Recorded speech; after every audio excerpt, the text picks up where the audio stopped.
लेकिन समझने के पर्पज से आपको उस पूरे सब्जेक्ट को एक बार थॉरली पढ़ना तो पड़ता है। जो कोरिलेशन है एक चैप्टर का दूसरे चैप्टर से, वो तभी समझ पाते हैं जब एटलीस्ट एक बार आप उसको पढ़ें। लेकिन वहीं अगर अपन एमपी ईडीपीओ की बात करें तो लॉ के सब्जेक्ट 30+ हैं, प्लस पूरा जीके एमपी का है। एंड सर, जो तो अदर स्टेट के स्टूडेंट हैं उनको ये एग्ज़ाम देना चाहिए, क्योंकि यहाँ पर रिजर्वेशन अदर स्टेट्स के स्टूडेंट को शायद प्रायोरिटी नहीं मिलती है, उन्हें जनरल कैटेगरी से ही एग्ज़ाम देना पड़ता है। यार रिजर्वेशन का मोस्टली हर स्टेट में यही फिनोमिना है कि अदर स्टेट के स्टूडेंट्स को रिजर्वेशन के बेनिफिट्स।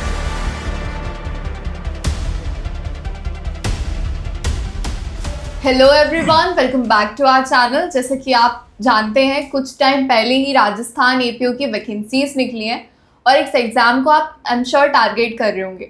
बट इस एग्ज़ाम से रिलेटेड आपके अंदर काफ़ी सारी क्वेरीज होंगी, तो डोंट वरी, आज हम सारी क्वेरीज सॉल्व करने वाले हैं with Nitesh sir. So let's start.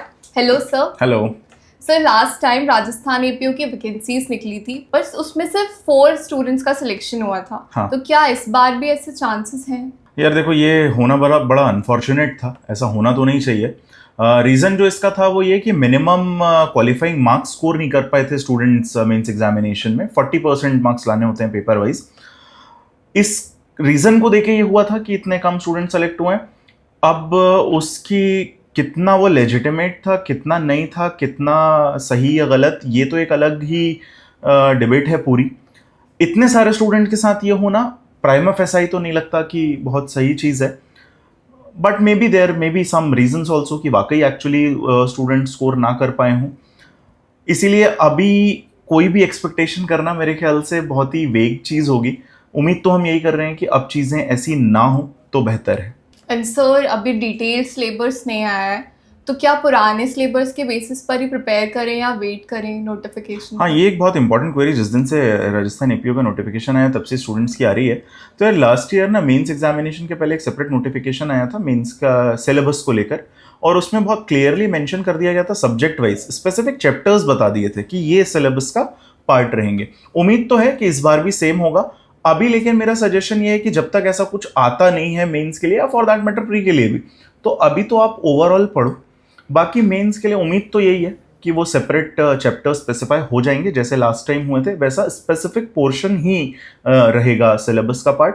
उम्मीद यही है। लेकिन इसमें एक चीज़ और है कि जब आपको सब्जेक्ट को पूरा समझना होता है तो ठीक है, वो स्पेसिफिक पोर्शन आपको डिटेल में पढ़ना है, तो उसका अप्रोच ये होती है कि याद हम सिर्फ वो वाली चीज़ें करेंगे, लेकिन समझने के पर्पज से आपको उस पूरे सब्जेक्ट को एक बार थॉरली पढ़ना तो पड़ता है। एटलीस्ट आपको समझना तो पड़ता है, तब आप जो कोरिलेशन है एक चैप्टर का दूसरे चैप्टर से, वो तभी समझ पाते हैं जब एटलीस्ट एक बार आप उसको पढ़ें।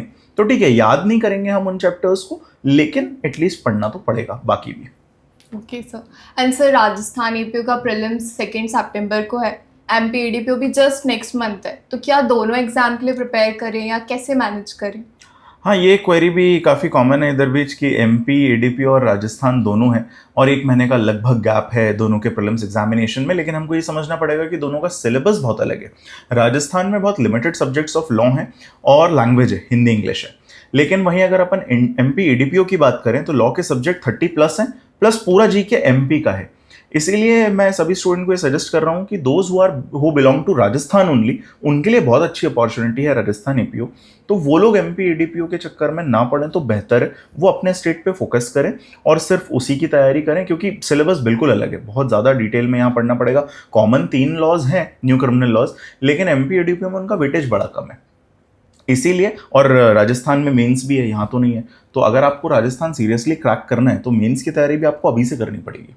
इसीलिए एमपी ईडीपीओ को अगर आप केटर ना करें तो बेहतर है। बाकी ऐसे स्टूडेंट्स जो न्यूट्रल हैं दोनों स्टेट्स के लिए, या तो वो एमपी के स्टूडेंट्स हैं या फिर अदर देन राजस्थान किसी भी स्टेट के, वो दोनों को टारगेट कर सकते हैं, क्योंकि बहुत श्योरिटी आपको नहीं रहेगी कि कौन सा प्री आपका क्लियर होगा। इसीलिए आप दोनों की कोशिश करिए कि प्री ओरिएंटेड तैयारी कर लें।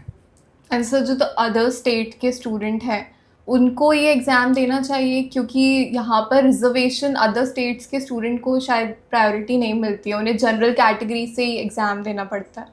यार रिजर्वेशन का मोस्टली हर स्टेट में यही फिनोमिना है कि अदर स्टेट के स्टूडेंट्स को रिजर्वेशन के बेनिफिट्स नहीं मिलते हैं। जो कास्ट बेस्ड रिजर्वेशंस हैं हमारे, वो जनरली आपको कैटेगरी वाइज जो ओबीसी SC ST रिजर्वेशन है ये आपको मिलते नहीं हैं। अदर स्टेट के स्टूडेंट को अनरिजर्व कैटेगरी में ही कंसीडर किया जाता है, सभी जगह है। एक पता नहीं उसमें कितनी सच्चाई है, काइंड ऑफ मिथ ही मैं उसको समझता हूँ कि ये स्टेट दूसरे स्टेट के स्टूडेंट्स को लेते नहीं हैं, ऐसा भी एक चलता है। और लास्ट ईयर तो राजस्थान एपीयू में जो हुआ कि इतने कम स्टूडेंट सेलेक्ट हुए फाइनली, तो वो मिथ और बढ़ गया। बट राजस्थान के सिविल जज में मैंने देखा है दूसरे स्टेट के स्टूडेंट्स को सेलेक्ट होते, इसलिए मुझे ऐसा कुछ इसमें बहुत सब्सटैंटिव नहीं लगता। मुझे लगता है जो अदर स्टेट के स्टूडेंट्स हैं उन्हें भी तैयारी करनी चाहिए। हाँ, कैटेगरी का बेनिफिट नहीं मिलेगा, दैट इज़ वन थिंग।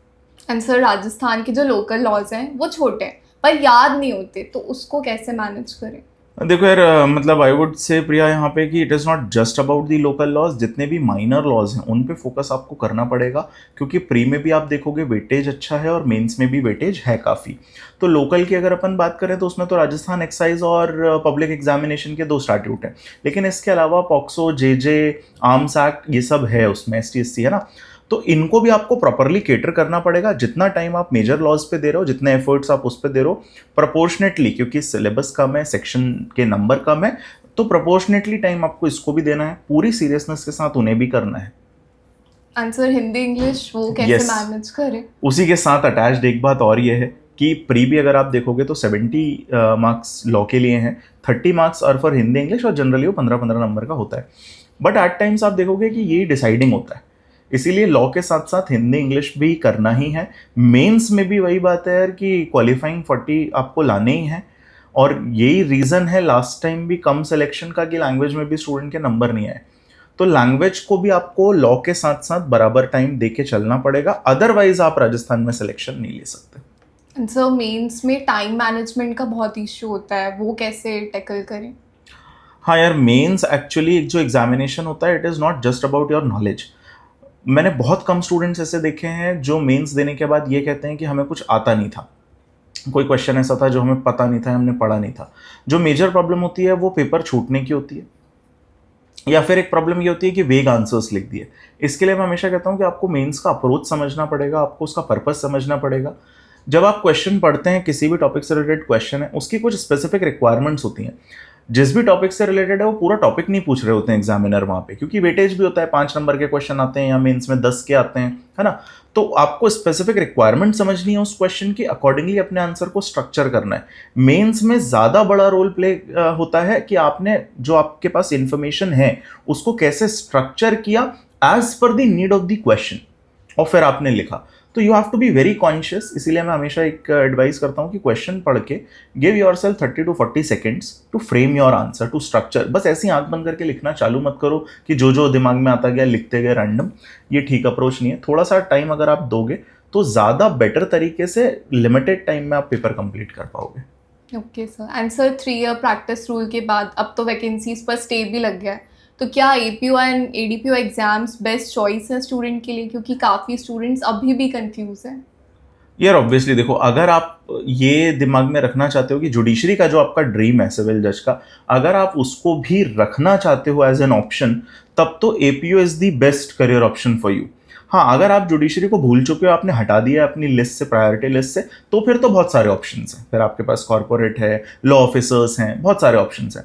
लेकिन अगर आप जुडिशरी को भी अपने करियर ऑप्शन में रखना चाहते हैं, वो भी आपके जहन में है कि आगे चल के मुझे देना है, तब तो APU से अच्छा ऑप्शन नहीं है, क्योंकि यहाँ पे आपकी प्रैक्टिस काउंट हो रही है and you are getting a government job also at the same time. Okay sir, and final message for Rajasthan APU aspirants? यार राजस्थान के एस्पिरेंट्स को एक ही एडवाइस मैं दूंगा कि बेटा अभी टाइम बहुत है, 3 महीने का टाइम मिला है, 2 सितंबर को है, पूरा जून जुलाई अगस्त कंप्लीट 3 मंथ्स हैं। तो सिर्फ प्री की प्रिपरेशन से बात नहीं बनेगी। अभी अगर प्रिपरेशन कर रहे हो, प्री मेंस दोनों की तैयारी करो। लॉ के सब्जेक्ट सेम हैं, इसीलिए हिंदी इंग्लिश भी सेम है। हिंदी इंग्लिश चलो अभी बहुत ज़्यादा नहीं भी कर रहे हो, लॉ के सब्जेक्ट्स को थॉरोली पढ़ो, डिटेल में पढ़ो, मेंस के पर्सपेक्टिव से अभी से पढ़ते चलो, क्योंकि प्री होने के बाद मेंस होने के बीच का जो गैप होता है वो हमेशा बहुत कम होता है। वो सिर्फ इसलिए होता है कि आप आंसर राइटिंग की प्रैक्टिस कर पाएँ, जो मैंने अभी कहा ना कि स्ट्रक्चर कैसे करना है आंसर को, इसके लिए है। सब्जेक्ट को पढ़ना शुरू आप तब नहीं करोगे, इसीलिए डिटेल में सब्जेक्ट अभी से पढ़ो। टाइम है आपके पास, अपने दिन को 2 पार्ट में डिवाइड कर लो, एक पार्ट में डिटेल में सब्जेक्ट पढ़ो, एक प्री ओरिएंटेड तैयारी के लिए। Okay sir, thank you.